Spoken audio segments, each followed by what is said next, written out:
Hey Ethan, welcome to week number 3 review. Stepped it up a million from week 2. Just seems a lot more intentional with everything, and that's what we have to be with doing the same thing every day, basically.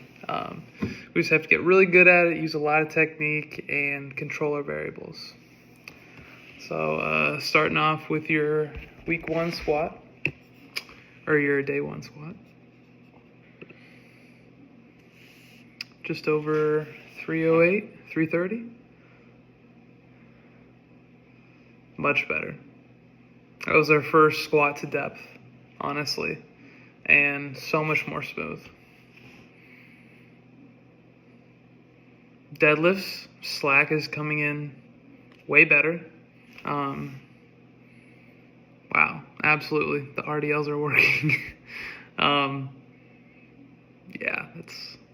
I think I'm gonna stick to having you RDL a lot and really heavy, and that's what's gonna build our deadlift, honestly, because we could sit here all day and twiddle thumbs of this form on deadlift, this form, but RDLs are gonna build everything we need for the deadlift, and they are harder than the deadlift. So when you go to the bar, when you go to the platform, and you're able to use your quads, and you're able to push it off the floor like a leg press, it's going to be so much easier because you have the glutes, the hamstrings, the low back, and the core that can sustain the heavier load in the lesser advantageous position that the RDL gives us. So we're going to be working that very hard until we hit a plateau with it, because your 2 reds on deadlift is good for building form, but you're doing even more on RDL already, so it makes no sense to push the deadlift when the RDL builds more muscle and we can progress it and it'll build the deadlift. So don't worry about the deadlift too much. Here's our bench. Okay, no pauses. None to be seen. That's okay. We want to be pausing on the chest until the bar is motionless. Oh, there's Oliver in the back. Wow. Okay, back to deadlifts. Form is looking better.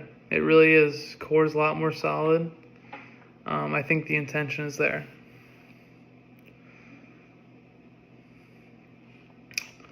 So this set is so light that your shoulders are able to pick up the bar. That tells us right away that it's too light. But I understand that you're trying to work out the form, and that's a good thing. Okay? So like I said, have a couple more sets before that are a smaller RIR, and that you're able to pick up the form and have those more sets of more practice per session. Yeah, see, RDLs are already, they're so much better already than week 1. Only thing I would change here is don't come all the way back to the top where your back is resting, and I would like you to wear a belt so we can go even heavier on this. Shin angle is perfect. We want it completely vertical. If our shins are not vertical and our knees are coming forward, then we are using our quads at the top. And we want to use butt, hamstrings, and low back. That's it. I would like you to keep your neck more. And here's squats again. These are your tempos. I think they need to be a little bit longer. That's more like on the 2 to 3 second mark for me. These are really just for practice, and getting some extra time under the bar. We don't need to push these super heavy. If you want to put a red and a green on there, or a red and a white, not a red and a white, but. Okay, our legs are tightening up a lot better. I would still suggest having some more barefoot shoes and having them more in front of the bench. I think that would do a lot. There's our tempo. That moved well. Great week 3. I mean, as far as performance from week to week, you're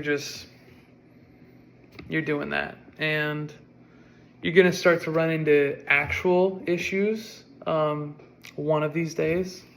And then we're going to have to really dive deep into that. But, you know, just like I said on week 1, we could take forever looking at everything at your deadlift, but you have to do it just a couple times in order for us to figure out what your actual problem is. Because right now you're RDLing more than your deadlift, okay? So there is no issue. We just have to learn the technique, okay?